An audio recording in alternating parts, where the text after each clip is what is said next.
ಕರ್ನಾಟಕದಲ್ಲಿ ಮಾತೃಭಾಷೆ ಯಾವುದಾದ್ರೂ ಇದ್ರೆ ಅದು ಕನ್ನಡ ಭಾಷೆ ಆಗಿರಬೇಕು. ಅದಕ್ಕೆ ಸರ್ಕಾರ ನಮ್ಮ ಪೊಲೀಸ್ ಅಧಿಕಾರಿಗಳನ್ನ ಪಾಪ SP ಸಾಹೇಬ್ರ ಮ್ಯಾಗ ಕಲ್ಲು ತೂರಾಟ ಆಯ್ತು. SP ಸಾಹೇಬ್ರ ಮ್ಯಾಗ ಕಲ್ಲು ತೂರಾಟ ಆದಾಗ ಅವರು ನಿರ್ಗತಿಕರು ಪಾಪ ಕಾನೂನು ಸುವ್ಯವಸ್ಥೆ ಕಾಪಾಡೋ ಸಂದರ್ಭದಲ್ಲಿ ಕಲ್ಲು ತೂರಾಟ ಮಾಡಿದ ಸಂದರ್ಭದಲ್ಲಿ ಸರ್ಕಾರ ಅದನ್ನ ಅಧಿಕಾರಿಗಳು ಮುಚ್ಚಿಕೊಂಡ್ರು ಅಂತ ಸರ್ಕಾರ ಕಪಿಮುಚ್ಚಿಯಲ್ಲಿ ಇಟ್ಕೊಂಡು ಪೊಲೀಸ್ ಅಧಿಕಾರಿಗಳಿಗೆ ಒಂದು ಭಯದ ವಾತಾವರಣ ನಿರ್ಮಾಣ ಮಾಡಾಕತ್ತಾರ. ಪೊಲೀಸ್ ಅಧಿಕಾರಿಗಳಿಗೆ ಏನಂತಂದ್ರೆ ಅವ್ರನ್ನ ಅಲ್ಲೇ ಹತ್ತಿಕ್ಕುವಂತ ಕೆಲಸ ಮಾಡ್ರಿ, ಅವ್ರನ್ನ ಏನು ಇದು ಮಾಡಬೇಡ್ರಿ.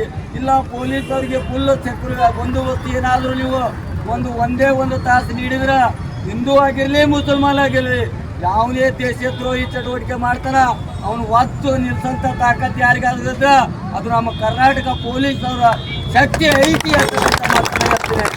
ಆ ಶಕ್ತಿಯನ್ನು ಕುಗ್ಗಿಸ್ಗಳು ಈ ರಾಜಕಾರಣಿಗಳು ನಡಬರ್ಕ್ ಬಂದು ಪಾಪ ಅವ್ರನ್ನೇ ಸಸ್ಪೆಂಡ್ ಮಾಡುವುದು, ಅವ್ರ ಮೇಲೆ ಕ್ರಮ ಜರುಗಿಸ್ತೀನಿ ಅಂತ ಹೇಳಿದ ಭಯದ ವಾತಾವರಣ ನಿರ್ಮಾಣ ಮಾಡತ್ತೆ. ಅದಕ್ಕೆ ನಾವೆಲ್ಲರೂ ಕೂಡ ಮಹಾಪುರುಷರ ಛತ್ರಪತಿ ಶಿವಾಜಿ ಅವರಿಗೆ ಅಪ್ಪನ ಆಗ್ಯದಪ್ಪ ಅಂದ್ರೆ ಈ ಬರುವ ದಿನಮಾನಗಳಲ್ಲಿ ನಾವೆಲ್ಲರೂ ಕೂಡ ಛತ್ರಪತಿ ಶಿವಾಜಿ ಮಹಾರಾಜರು ಆಗಬೇಕು ಅಂತ ಹೇಳಿದ ಈ ಮೂಲಕ ಎಚ್ಚರಿಕೆಯನ್ನು ರವಾನೆ ಮಾಡಿ ನಾನೊಂದು ಎರಡು ಮಾತು ಮುಗಿಸುತ್ತೇನೆ. ಜೈ ಬಸವೇಶ್ವರ, ಜೈ ಶಿವಾಜಿ.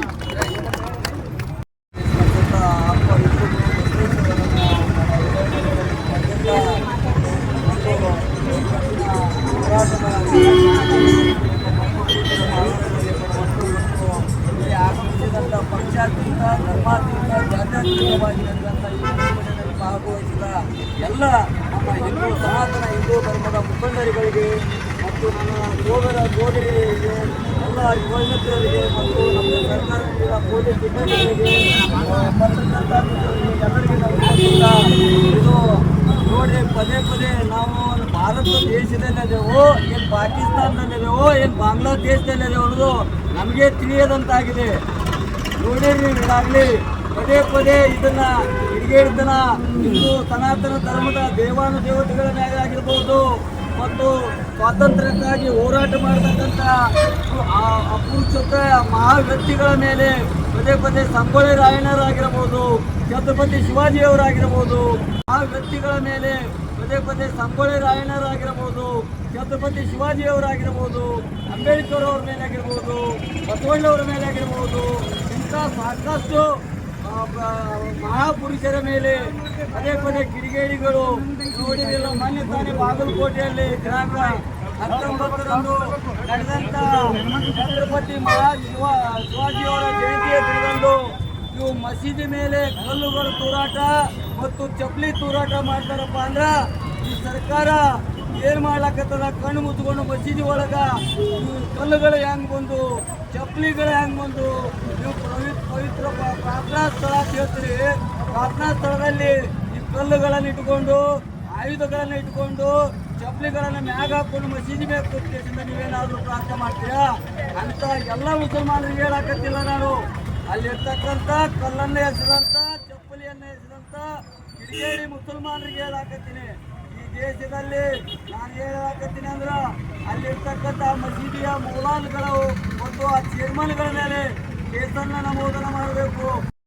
ಅವ್ರ ಮ್ಯಾಗ ಕೇಸ ಪ್ರಕರಣ ದಾಖಲೆ ಮಾಡ್ತೀರಿ ಮತ್ತು ನಮ್ಮ ಪೊಲೀಸ್ ಅಧಿಕಾರಿಗಳ ಮೇಲೆ ಬೆದರಿಕೆ ಹಾಕ್ತೀರಿ, ನಿಮ್ಮನ್ನು ಸಸ್ಪೆಂಡ್ ಮಾಡ್ತೇವೆ. ಸನಾತನ ಧರ್ಮದ ಒಂದು ಯಾವುದಾದ್ರೂ ಒಂದು ಎಕ್ಸಾಂಪಲ್ ಹೇಳ್ತೀನಿ ನಿಮ್ಗೆ. ಒಂದು ರಂಜಾನ್ ಆಗಿರ್ಬೋದು, ಒಂದು ಮತ್ತು ಬಕ್ರೀದ್ ಆಗಿರ್ಬೋದು, ಒಂದು ಈದ್ ಮಿಲಾದ್ ಆಗಿರ್ಬೋದು, ನಿಮ್ಮ ಹಬ್ಬಗಳ ಮೇಲೆ ನಾವೇನಾದರೂ ಕಲ್ಲು ತೂರಾಟಕ್ಕೆ ತಯಾರಾದೆವು ಅಂದ್ರೆ ನಿಮ್ಮ ಹಬ್ಬ ಯಾವ ಹಬ್ಬ ಕೂಡ ಭಾರತಕ್ಕೆ ಯಾಕೆ ಹೇಳಕ್ಕೆ ಬಯಸ್ತೀರಪ್ಪ ಅಂದ್ರೆ ನಮ್ಮ ಸನಾತನ ಧರ್ಮದವರು ನೀವು ಪವಿತ್ರ ರಂಜಾನ್ ಹಬ್ಬದಿಂದ ಸಾವಿರಾರು ಸಂಖ್ಯೆಯಲ್ಲಿ ನೀವು ನಮಾಜ್ಗೆ ಹೋಗುವ ಸಂದರ್ಭದಲ್ಲಿ ನಾವು ನಿಮಗೆ ಯಾವುದೇ ಅಡೆತಡೆಗಳನ್ನ ಮಾಡಿಲ್ಲ. ಮತ್ತು ಇದು ಮೊಹರಂದಲ್ಲಿ ಕೂಡ ನಿಮ್ಮ ಜೊತೆ ನಾವು ಅಣ್ಣ ತಮ್ಮರು ನಮ್ಮ ದೇಶಕ್ಕಾಗಿ ಯಾರು ನಮ್ಮ ದೇಶಕ್ಕಾಗಿ ನೀವು ಪ್ರೀತಿ ಮಾಡ್ತೀರಿ ನಾವು ನಿಮ್ಮ ಜೊತೆ ಎಲ್ಲರ ಜೊತೆ ಇದ್ದೇವೆ. ಕೆಲವೊಂದು ಕಿಡಿಗೇಡಿ ಮುಸಲ್ಮಾನರು ಮಾತ್ರ ಈ ಕೃತ್ಯವನ್ನು ಎಸಗಿದ್ದಾರ. ಅವರನ್ನ ಎಲ್ಲ ಮುಸಲ್ಮಾನರ ಚೇರ್ಮನ್ಗಳಾಗಿರ್ಬೋದು, ಮೌಲಾನಗಳಾಗಿರ್ಬೋದು ಅವರು ಆತ್ಮಹತ್ಯೆಯಲ್ಲಿ ಇಟ್ಕೊಂಡು ದೇಶದ ಮುನ್ನಡೆಯಕ್ಕೆ ಅವಕಾಶ ಮಾಡಿಕೊಡ್ಬೇಕು. ಮತ್ತು ದಿನೇಶ್ ಗುಂಡೂರಾವ್ ಅಂತ ನಿನ್ನೆ ನೋಡಿ ಏನು ಮಾಡ್ಯಾರ, ಸರ್ಕಾರಿ ಕಾರ್ಯಕ್ರಮದಲ್ಲಿ ಉರ್ದು ಭಾಷೆ